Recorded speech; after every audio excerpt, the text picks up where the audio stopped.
Hello everyone and a warm welcome to Achievers YouTube channel. A very good morning guys. I hope you are doing well. स्वागत है सभी का HBs YouTube channel पर। तो कैसे हैं आप लोग? आशा करता हूँ कि शानदार तरीके से आप अपनी लाइफ को एंजॉय कर रहे हो, अपने सेहत, फैमिली और पढ़ाई का ध्यान काफ़ी अच्छी तरीके से रख रहे हो। दोस्तों, हर सुबह की तरह आज भी हम अपने सबसे पहले और सबसे बेहतरीन प्रश्नों के संकलन के साथ में 4 नवंबर करंट अफेयर्स लेकर आया हूँ, जो आपकी आने वाली परीक्षा के दृष्टिकोण से काफ़ी महत्वपूर्ण साबित होगा। शुरू करने से पहले आपसे निवेदन है कि वीडियो को लास्ट तक देखें। वीडियो अच्छा लगे तो लाइक शेयर कमेंट जरूर कीजिए, क्योंकि आपकी लाइक शेयर कमेंट हम लोग को काफ़ी मोटिवेट करता है। तो आइए बिना समय व्यर्थ किए बढ़ते में पहले प्रश्न की ओर। उससे पहले जो लोग अभी तक चैनल को सब्सक्राइब नहीं किए, उनसे मेरा रिक्वेस्ट है, प्लीज़ चैनल को सब्सक्राइब कर ले एवं वीडियो आइकन दबाकर ऑल पे टाइप कर ले। उससे क्या होगा, जो भी हमारे साइड से रेगुलर अपडेट होगा वो आपको सबसे पहले मिल सकेगा। ठीक है, तो चलिए मूव करते हैं पहले प्रश्न की ओर। प्रश्न है, हाल ही में किस राज्य सरकार ने चीनी पटाखों के आयात या बिक्री को दंडनीय अपराध घोषित किया है? Which state government has recently declared the import और sale of Chinese fire crackers punishable offence? तो हरियाणा सरकार के द्वारा आपका चीनी पटाखों के आयात या बिक्री को दंडनीय अपराध घोषित किया है। जिस तरीके से अभी हमारा चाइना से रिलेशन बहुत गंदा चल रहा है, और उसी को और अच्छा बनाने के लिए, मतलब जो गंदा चल रहा है उसको और गंदा बनाने के लिए, कि भाई आप लोग मेरे साथ अच्छा तरीके से ट्रीट नहीं कर रहे हो तो मैं क्यों करूं। ठीक है, तो इसलिए हरियाणा सरकार के द्वारा आपका चीनी पटाखों को आयात या बिक्री को दंडनीय अपराध घोषित किया। जो लोग भी आपका चाइनीज फायर क्रैकर्स खरीदेंगे और बेचेंगे, उनको आपका पनिशेबल ऑफेंस के तौर में रखा गया और उन लोगों पर कार्रवाई की जाएगी। तो ये था हमारा पहला प्रश्न, जो कि आपका चीन के पटाखों को आयात या बिक्री को रुका गया है आपका हरियाणा में। अब हरियाणा के बारे में जो भी इंपॉर्टेंट फैक्ट्स है वो देख लीजिए। कैपिटल हो गया चंडीगढ़, और इसका जो लार्जेस्ट सिटी है वो फरीदाबाद है। डिस्ट्रिक्ट कुल 22 है, और गवर्नर है सत्यदेव नारायण आर्य। चीफ मिनिस्टर है मनोहर लाल खट्टर, और एरिया बाय रैंकिंग 21 है, और पॉपुलेशन रैंकिंग कितना है? 18th है। यहाँ 2 इंपॉर्टेंट नेशनल पार्क है, एक कालेश्वर नेशनल पार्क और एक सुल्तानपुर नेशनल पार्क। ये दोनों काफ़ी इंपॉर्टेंट है। तो आप लोग ये बताइए कि सुल्तानपुर नेशनल पार्क जो है वो किस लिए इंपॉर्टेंट है? जो सुल्तानपुर नेशनल पार्क है वो किस चीज़ के लिए इंपॉर्टेंट है, तो ये आप लोग बताना है। अब ये देख लीजिए, आपका जो मतलब आपका ये हरियाणा है वो किस किस राज्य का बॉन्डी शेयर होता है। तो एक पंजाब हो गया, दूसरा हिमाचल प्रदेश, तीसरा राजस्थान, चौथा उत्तराखंड, अगला उत्तर प्रदेश हो गया, और फिर दिल्ली। तो ये कुछ राज्य है जिससे इसका बॉन्डी शेयर होता है। ठीक है, यहाँ पे आप लोगों को दिख रहा होगा पंजाब, ठीक है, हिमाचल प्रदेश, उत्तर प्रदेश, राजस्थान। ठीक है, तो इससे आपका बॉन्डी शेयर होता है। एक यूटी दिल्ली, उसे भी बॉन्डी शेयर हो रहा है। अब मूव करते हैं अगले प्रश्न की तरफ। प्रश्न है, भारत ने सस्टेनेबल फाइनेंस फोरम की स्थापना के लिए किसके साथ समझौता की है? ठीक है, India has tied up with the establishment of sustainable finance forum. तो ये ब्रिटेन के साथ में भारत ने सस्टेनेबल फाइनेंस फोरम के लिए स्थापना के लिए आपका समझौता किया है। ठीक है, किसके साथ किया है? ब्रिटेन के साथ किया है। ठीक है, अब मूव करते हैं अगले प्रश्न की तरफ। प्रश्न है, भारत के पहले संसाधन केंद्र न्याय कौशल का उद्घाटन कहाँ किया गया है? Where is India first resources centre Nyaya Kaushal इनिग्रेटेड?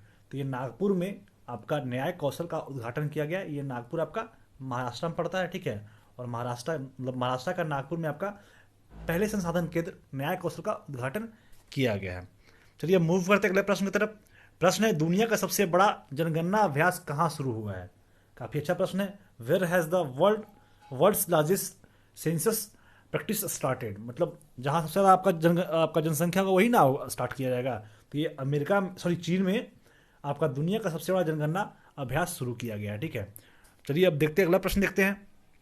BCCI की विमेंस T20 चैलेंज 2020 का टाइटल स्पॉन्सर कौन बना है? Who became the title sponsor of BCCI women's T20 challenge 2020? जिस तरीके से अभी हमारे देश में आईपीएल चल रहा है, उसी तरीके से वीमेन लोग के लिए आपका बीसीसीआई के द्वारा आपका वीमेन T20 चैलेंज 2020 स्टार्ट किया गया। ठीक है, और हमारा आईपीएल का जो स्पॉन्सर है वो आपका कौन है?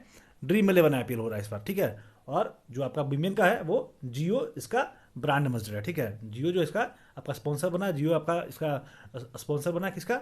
बीसीसीआई वीमेंस T20 चैलेंज 2020 का। ठीक है, तो ये था आपका 5वां प्रश्न, जो कि आपका T20 चैलेंज 2020 से संबंधित था, और वो भी वीमेन टीम के लिए। ठीक है, अब मूव करते हैं अगले प्रश्न की तरफ। प्रश्न है, किस राज्य सरकार ने 2 नवंबर 2020 को इलेक्ट्रॉनिक्स टेक्नोलॉजी ECE के लिए अत्याधुनिक त्वरक लॉन्च किया है? Which state government has launch a state of the art accelerator for the electronic technology on November 2020? ठीक है, तो केरला के द्वारा आपका 2 नवंबर 2020 को इलेक्ट्रॉनिक्स टेक्नोलॉजी के लिए अत्याधुनिक त्वरक लॉन्च किया गया है। ठीक है, इस तकनीक से दक्षिण राज्य के स्टार्टअप को बढ़ावा देने की उम्मीद है, जो अस्थायी उद्यमों के रूप में बड़े पैमाने पर प्रयास कर रहे हैं। ठीक है, तो केरल का बात है तो केरल से संबंधित जो भी इंपॉर्टेंट फैक्ट्स है वो देख लीजिए। कैपिटल हो गया तिरुवनंतपुरम और लार्जेस्ट सिटी भी इसका तिरुवनंतपुरम ही है। गवर्नर आरिफ मोहम्मद खान है और चीफ मिनिस्टर पिनराई विजयन है। ठीक है, उसके बाद से आपका विधानसभा में 140 सीट है और एरिया बाय रैंकिंग 21 है, पॉपुलेशन रैंकिंग 13 है, लोकसभा में 20 सीट है और राज्यसभा में कुल 9 सीट है। कुछ इंपॉर्टेंट नेशनल पार्क है वो देख लीजिए। अन्ना मोडी सोलर नेशनल पार्क हो गया, इरनाविकुलम नेशनल पार्क हो गया, मिथिकेतन सोलर नेशनल पार्क हो गया, Pambadum Shola national park, Periyar national park, silent valley national park, silent valley national park, Periyar national park और अन्ना मोडी सोलर नेशनल पार्क। ये कुछ ज़्यादा इंपॉर्टेंट है, तो इसको आप लोग बिल्कुल मत भूलिएगा। आपका जो केरला है वो किस किस राज्य से इसका बॉन्डिंग शेयर होता है, तो आपका देख लीजिए ये आपका केरला का भाग है और यहाँ पूरे वर्ल्ड के अकॉर्डिंग में यहाँ पे आपका केरला है। ठीक है, तो केरला से तमिलनाडु से बॉन्डिंग शेयर हो रहा है और कर्नाटका से शेयर हो रहा है। तो ये 2 राज्य हैं जो कि आपका केरला से बाउंड्री शेयर होता है। मैं इतने बार आप लोगों को मैप से हर राज्य को इंडिकेट करा रहा हूँ, हर राज्य को पढ़ा रहा हूँ, तो मुझे नहीं लगता कि आप लोगों को फिर कोई भी राज्य का कहाँ कहाँ पे कौन सा राज्य है तो वो लोग वो चीज़ आपको, अगर जो आप आँख भी बंद करोगे ना तो मुझे लगता है कि आप इमेजिन करोगे तो आपको सब राज्य जहाँ जहाँ है ना याद हो गए होंगे। और मेरा मोटो यही है कि हमेशा से आपको दिखाते रहूँ और पढ़ाते रहूँ, जिससे आपको हमेशा के लिए जो भी राज्य जो भी देश जहाँ जहाँ है वहाँ पे आपको हमेशा के लिए याद हो जाए। बहुत जल्द आप लोग के लिए मैं एक map of the day start करने वाला हूँ, जिसमें आपका कोई एक कंट्री रहेगा। पहले कोई कॉन्टिनेंट उठाएंगे, जैसे एशिया कॉन्टिनेंट उठाए, उसमें कोई एक कंट्री उठा लिए, जैसे इंडिया के, तो इंडिया के बारे में जो भी बातें होती हैं तो वो सारी चीज़ें जो मोटा मोटी बातें हैं, छोटी छोटी बातें और मोटा मोटी जो बातें हैं, जो मोस्ट इंपॉर्टेंट बातें हैं वो सारा डिस्कस करेंगे। जिससे क्या हुआ कि आपको हर एक कॉन्टिनेंट का जितने भी कंट्री है सबके बारे में आपको जानकारी मिल जाएगा, कहाँ कहाँ पे किससे बॉन्डी शेयर हो रहा है और जो भी इसका भौगोलिक संरचना होता है, आपका जो भी हिस्ट्रिकल संरचना होता है, सब सारी चीज़ें आप लोग को दे दी जाएगी। ठीक है, तो वो एक दिन मतलब हर दिन आपका मैप ऑफ द डे रहेगा एक, और उसमें एक एक देश का के बारे में चर्चा रहेगा। ठीक है, तो मेरा बस ये सोचा है, मतलब मैं अभी तक सोचा हूँ, पर आप लोग का रिस्पांस अच्छा नहीं दिख रहा हूँ, इसलिए मतलब मैं मोटिवेट नहीं हो रहा हूँ और ये चीज़ आपके लिए स्टार्ट नहीं कर रहा हूँ। तो जिस तरीके से आप लोग अगर जो मुझे मोटिवेट कीजिएगा, आप लोग रिस्पांस दीजिएगा, तभी मैं ये सब जो भी स्टेप्स है वो उठा पाऊंगा। ठीक है, तो मैं तो प्लान मेरे पास बहुत सारे हैं, लेकिन बस आप लोग के रिस्पॉन्स पर डिपेंड करता है कि आप लोग किस तरीके से रिस्पॉन्स देते हैं। जिस तरीके से दीजिएगा उस तरीके से हम लोग मूव ऑन करेंगे। चलिए अब ज़्यादा बातें नहीं करते हैं, मूव करते हैं अगले प्रश्न की तरफ। भारत की पहली सौर ऊर्जा संचालन लघु ट्रेन का उद्घाटन किसके द्वारा किया गया है? India first solar power miniature train was inaugurated by whom? तो पिनराई विजयन के द्वारा भारत की पहली सौर ऊर्जा संचालित लघु ट्रेन का उद्घाटन किया गया। ठीक है, किसके द्वारा किया गया? पिनराई विजयन के द्वारा। ठीक है, अब मूव करते हैं अगले प्रश्न की तरफ। प्रश्न है, चेन्नई सुपर किंग्स के किस क्रिकेटर ने क्रिकेट के सभी प्रारूपों से संन्यास लेने की घोषणा की है? Which Chennai super kings cricketer announced his retirement for all formats of cricket? तो पहले तो ये आपका जो भी आपका T20 था और वनडे और आपका जो मतलब टेस्ट टीम था, ये प्लेयर का नाम है शेन वाटसन।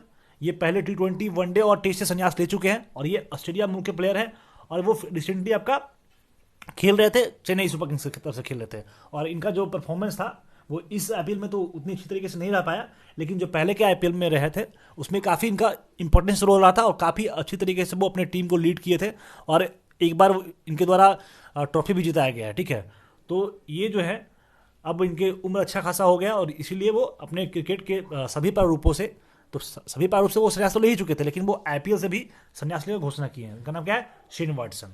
ठीक है, अब मूव करते हैं अगले प्रश्न की तरफ। और ये एक बल्लेबाज है, पहले तो ऑलराउंडर थे, लेकिन इनका जब अब एज हो रहा है तो इनके द्वारा बॉलिंग छोड़ दिया गया था, लेकिन काफ़ी तोड़ू बल्लेबाज है, काफ़ी अच्छे बल्लेबाज थे। ठीक है, जब अपने फॉर्म में आते थे तो किसी को भी पानी पिला देते थे। इस टाइप का ये प्लेयर थे जिसका नाम शेन वाटसन था। ठीक है, अब मूव करते हैं अगले प्रश्न की तरफ। हाल ही में मुंबई पोर्ट ट्रस्ट के अध्यक्ष किसे बनाया गया है? Recently who has been appointed the president of the Mumbai port trust? तो ये राजीव जलोटा जी को मुंबई पोर्ट ट्रस्ट के अध्यक्ष के रूप में नियुक्त किया गया है, बनाया गया है। ठीक है, तो ये राजीव जलोटा के बारे में है। अब मूव करते हैं अगले प्रश्न की तरफ। अगला प्रश्न है, 9 नवंबर को रिलीज होने वाले पुस्तक Penadominium the great Indian banking treasury का लेखक कौन है? Who is author of Penadominium the great Indian banking treasury, release on 09 November, यानी 9 नवंबर को ये रिलीज हो रहा है, जिसका बुक का नाम है Penadominium the great Indian banking. ये बुक लिखा गया है तमल बंदोपाध्याय जी के द्वारा। किसके द्वारा लिखा गया? तमल बंदोपाध्याय। और बुक का नाम क्या है? Penadominium the great Indian banking treasury. तो ये 9 नवंबर को लॉन्च होने वाला पुस्तक। अब मूव करते हैं अगले प्रश्न की तरफ। हाल ही में किस देश के पूर्व प्रधानमंत्री मेसूत यल्माज का निधन हो गया? Recently former prime minister of which country Mesut Yilmaz has passed away. तो ये तुर्की के आपका प्रधानमंत्री रह चुके हैं जिनका हाल ही में निधन हो गया। भगवान इनकी आत्मा को शांति दे। ठीक है, अब तुर्की का बात है तो जो भी इंपॉर्टेंट फैक्ट्स है तुर्की के बारे में वो देख लेते हैं। तो इतना इंपॉर्टेंट तो चीज़ें हम लोग को जाना नहीं चाहिए, बस आपका जो तुर्की कहाँ पे आपका सिचुएटेड है, कौन सी कॉन्टिनेंट में है, तो ये आपका एशिया कॉन्टिनेंट में तुर्की है। ठीक है, इसका मैप के बारे में देख लेंगे और इसका कैपिटल क्या है। तो तुर्की का कैपिटल अंकारा है और करेंसी चलता है तुर्किश लीरा। अब देख लीजिए आपका जो तुर्की है वो कहाँ पे इसका लोकेशन है। ठीक है, तो इधर रोमानिया है, बुल्गारिया है, ये आपका तुर्की का पूरा मैप है। सीरिया इधर है, इराक है, ठीक है, इधर ईरान है, जॉर्जिया है, इधर आपका ब्लैक सी पड़ता है। ठीक है, और ये आपका मेडिटेरियन सी है। तो ये तुर्की जो है वो आपका मेडिटेरियन सी और ब्लैक सी के बीचों बीच में है। बीचों बीच क्या मतलब इधर तुर्की एक साइड से ब्लैक सी टच करता है, एक साइड से आपका मेडिटेरियन सी टच करता है। इधर जॉर्जिया है, इधर सीरिया है, इधर इराक, इधर ईरान, ठीक है, और इधर बुल्गारिया। तो ये कुछ देश है जो कि आपका तुर्की से बाउंड्री शेयर होता है।